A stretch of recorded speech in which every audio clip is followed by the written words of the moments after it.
Hello and welcome to Attacking Third, the CBS Sports Soccer Podcast. I'm Sandra Herrera, lead NWSL writer for CBS Sports, joined today, as always, by my colleague and co-host, Lisa Roman, NWSL broadcaster and analyst.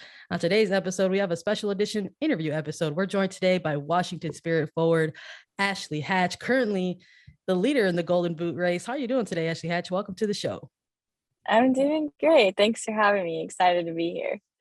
We're excited to have you because I don't know if you've heard, but your team is currently in third place, currently clinched the playoff spot in the 2021 playoffs. It's an exciting time.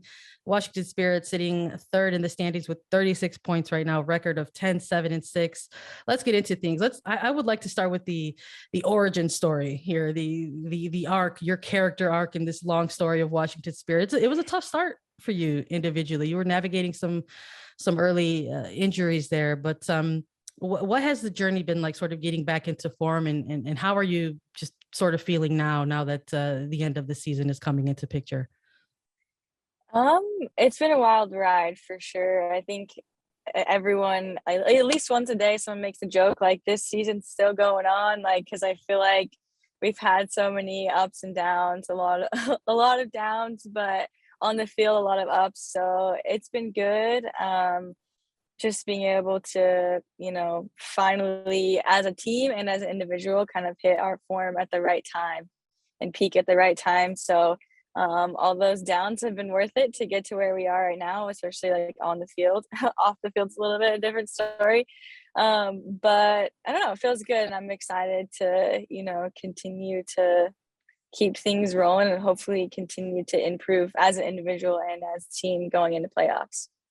When you take a second to maybe look back at the start of the season, looking back in that month of May, what did you maybe expect out of the team compared to now? You guys were coming off of that 2021 Challenge Cup, going into the regular season, maybe a little bit of inconsistencies. What were some of your own expectations of the team then versus now? I mean, I've always had high expectations for this team. I think we have a lot of great individuals, but I think the expectations were to get us individuals working as a collective. And I think that's always been the goal. And we've had some times where it didn't work well, and we've definitely had times where it did work well. So I think the expectation was just getting all those individual pieces. We had so many like powerhouse individuals, but how can we get that to work together? How can we put the right people in the right spots? We've had people moving from position to position, trying to figure out what suits them best and what like helps the team best. So I think it's just getting all those pieces in the right spots and getting everyone to be playing their best together. And I think we're definitely getting there, and we're definitely hitting our stride. And so, I don't know, that was the expectation. And I think we're getting pretty close. The pieces have fallen into place at time and time again, week in, week out. It's been a really dynamic attack from the Washington Spirit this year. And it's been dubbed as one of the younger attacks in this league, scoring goals, making highlight reels, and NWSL goal of the week. But between you, Ashley Sanchez, and Trinity Rodman, how has the chemistry developed over this season? It's been good. It's been fun to work with Trin and Sanchez and Tara and anyone else who's rotated up top with us. We just have so many different skill sets with every individual, and so it's been fun to experiment with that in practice and in games. We have a lot of speed, but we also can hold the ball. I feel like we're very dynamic, and it's very unpredictable, and I think that's kind of plays to our favor. Sometimes we don't know what each other is doing on the field. Like Sanchez, she's so creative, but sometimes I'm like, I don't know what you're doing, but I'm just gonna keep running. But it's good. So like, it's been really fun, and I honestly think it can get better, and we can continue to learn the tendencies of each other. And like, I think our final pass is definitely getting better, but I still think that we can connect a few more of those. I think every game we've played, I can think of 2 or 3 chances that could have been goals, whether the final pass was just like barely too fast or too slow, or it's just that final finish and we're up a few more goals. So I've enjoyed it, but I still have high expectations, always, pushing to get better. And so I think we can continue to get better, but you're right. It's been a lot of fun and we've been super dynamic. So I've enjoyed it. It's a bit of a learning curve almost, because you don't always know what your teammates are going to do. How do you find that balance between being just organic and generating creativity on the field, but also running through your formations and your passing sequences? How do you balance that in a game? That's a good question. I mean, I think all the work happens at training, and we've been watching a lot of film, and I've personally been watching a lot of film. And it just helps to see, take yourself outside of, you see things on the field when you're playing, right? And you're like, okay, I swear I did the right thing, or I was there to support this person and whatnot. But then when you step back and you watch it, like as an outsider, you're like, oh crap, I was wrong, or I could have supported my teammate this way or that way. So I think for me, watching film as an individual has helped, but also we've been watching film as smaller groups, like attacking groups. And I think that has helped a lot, just to help us see things off the field so that when we're on the field, we can execute a little better. Ashley, as we look at this final stretch of the regular season here, fans and supporters and pundits of the league are saying that this year is one of the most competitive seasons in NWSL in its history. How do you think the competition in the league has compared to other seasons past that you've participated in? I would agree. Like this year has been super competitive. I've never been a part of like a playoff race, I guess you could say, that's been this close, where like literally every single game and every single point matters. It makes it so much more fun, I think, when it's this competitive. In years past, there's always been, North Carolina and Portland, like clinched it, I feel like halfway through the season, but that's not the case this year. And so it's been a lot of fun. I think it's great for this league, and it's a testament to how good each team is and how good all the players are. So it's exciting. It's also, I think, a testament to how rapid that growth has taken place. I mean, you've been in the league since 2017, and just sort of piggyback a little bit off of talking about that dynamic attack with Sanchez and Rodman. Have you sort of maybe embraced a little bit of a leadership or veteran role when it comes to kind of working with those two particular players as they're just kind of getting their footing as professionals in this league? Yeah, I always kind of like giggle to myself when people say like, "Oh, we're a young team." I'm like, I'm not really that young anymore, but whatever, I'll take it. But yeah, I mean, I know when I was their age and I was a younger player, I feel like I'm middle of the road. So I guess not old and not young. I looked up to the veterans on the team, or the girls that have been there for a while. And I'm a person that just likes to lead by example. So I, every day at training, I try and do my best to be that leader on the field and just work rate, work ethic. I think that's one thing that every player can control. And that's one thing that will continue to help players like myself, but Sanchez and Rodman continue. They're already great players and very talented players, but that is what's going to help them continue to improve from the level that they've started. They started at such a high level, but how can you get yourself to continually get better each and every season? And that's hard to do in this league. When you look at your personal development on the field and maybe from the start of this season until right now, what is something that you wanted to personally get better at? I mean, I've wanted to just get better at finishing. That's something that as a striker, as a forward, I feel it as a huge responsibility. The team literally builds the ball all the way up to the attacking third, and they need someone to put it away. And so that's something that I've always wanted to be able to do for my team, is just to be reliable and to be able to put the ball in the back of the net. And so that was something where it started. It was kind of a slow start, especially in the Challenge Cup for me, where I feel like I had chances, but I wasn't able to just put the ball in the back of the net. And luckily, I was able to find my form and start putting the ball in the back of the net a little bit more. So that's something that I'm continually working on, and now just like being able to do it anywhere on the field basically. So still working on it, but that's something that I came into this season wanting to work on. Well, right now you're leading the league in goals. You have 10 right now. So you're doing pretty well. And we've talked a lot about putting the pieces of the puzzle together and building the attack and making that chemistry really work, especially in the attack and scoring goals. And Washington Spirit, you guys did it. You made the playoffs. You've clinched a spot in the postseason. And now as you head into the final weekend of regular season matches, knowing that you're already in the playoffs, how does that change your preparation for this weekend?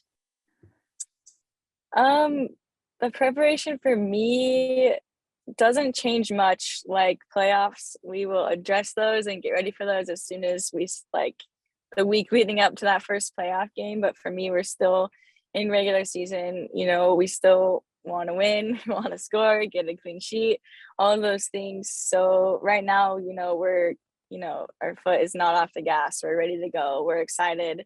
We're some of our national team girls for Jamaica and Mexico came back today at training. So it's nice to get them back, and then the US girls will be back soon. So we're just preparing for Houston. So that's kind of, at least that's my mindset. So some girls might be different, but that's how I'm preparing. Can only focus on what's in front of you sometimes. Yeah, exactly. The Washington Spirit, they've made a lot of headlines this season, and not just for, all of the wonderful on field performances you guys have been putting together over the last final stretch of the season. There's been off field things that the team has had to sort of try to go through and balance while navigating being pro soccer players.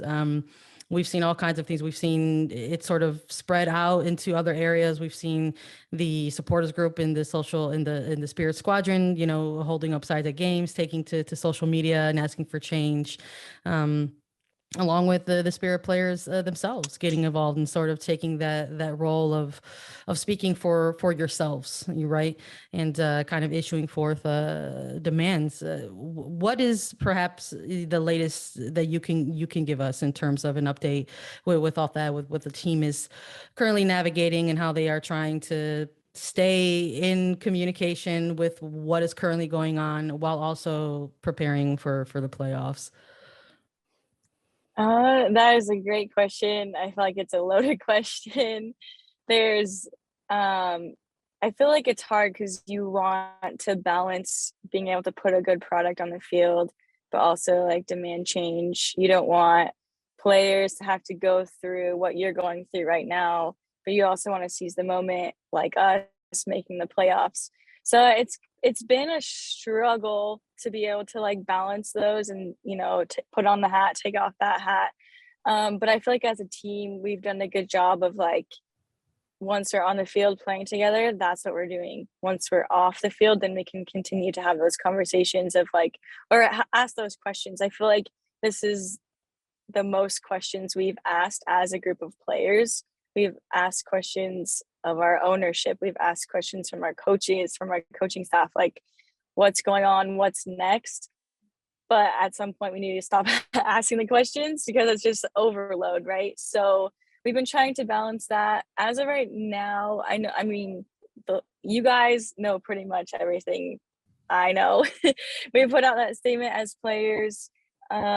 Steve stepped down, but I think they're still working through some like ownership stuff that's above my pay grade, and I'm not sure what's going on. So as of right now, we're just focusing on the field, but we're all very aware that things need to change, and we are doing what we can to demand change. And I hope that things change. So that's my answer for your loaded question. We had the pleasure of speaking with Megan Burke, who is the executive director of the NWSL Players Association. And we got to ask her kind of what's been happening on her side of things. For you, Ashley, you are one of the Spirit's player reps for the NWSL Players Association. Over these last few weeks, what has your role looked like as that player rep for your team with all the negotiations, the demonstrations that have been happening, the things even within your own team. So what has your role looked like as player rep? Just being a source of communication and reference for, our players and the Players Association, kind of that middleman. We have Tori on our team, which is a huge blessing because she plays such a huge role in the Players Association. But yeah, Megan Burke is, she's amazing. Like, we're so lucky to have her on our side fighting for us. And when we, were deciding for the demonstration and what we wanted to do as a league together in solidarity, like, there was a ton of communication going on between the player reps and our team, and just communicating. Like, we wanted to do something that every single player was okay with and could get behind. And we knew that, it would be most powerful if we all did it together. And so there were just lots of Zoom calls, kind of like this, like after practice, just getting on, being present for those meetings to be able to hear the information and then pass it on to all of our teammates, and, answer any questions or bring those questions back to the player reps and get those things answered. So it's just been a lot of communication, really. You mentioned asking those questions, and the players have gotten some answers, and we've seen some change already come from the league and really because of the players. But for you, what more do you want to see moving forward? That's a really good question. I mean, the league has done a good job of being responsive to the demands that we have put out, and we are creating a better relationship with our demands and them listening. But I think in the CBA, like, things need to move a little bit quicker, and there are things that we are fighting for that are really important to us. And so I mean, in my, this is just me, but like, free agency, that's something that's huge, or increases in salary. Those are huge things that will impact not only me, but the rest of this league, all the players and the future players that play in this league. And so that's something that is really important for us as a players association, as players. So I'm hoping that things can move along at a faster pace than they are right now. So that's probably the top of my list. And I know it's the top of a lot of people's lists.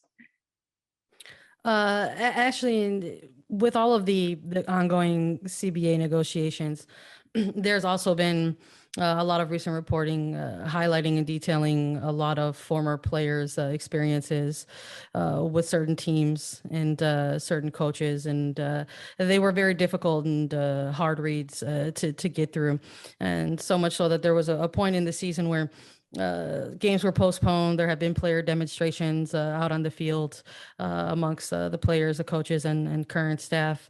One of the stories that they came out featured a former teammate of yours, and Kaiya McCullough, speaking about her experiences.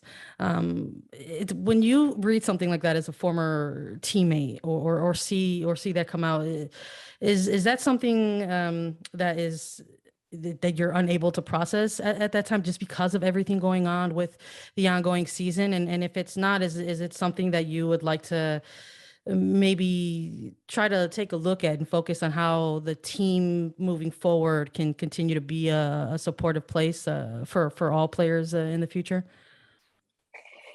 Yeah, that's a great question. And when that first article came out, I think it's so hard because, I mean, I've asked myself this question a million times, like, realizing that the way we were treated as players was not right, and it's never right, no matter what the situation is.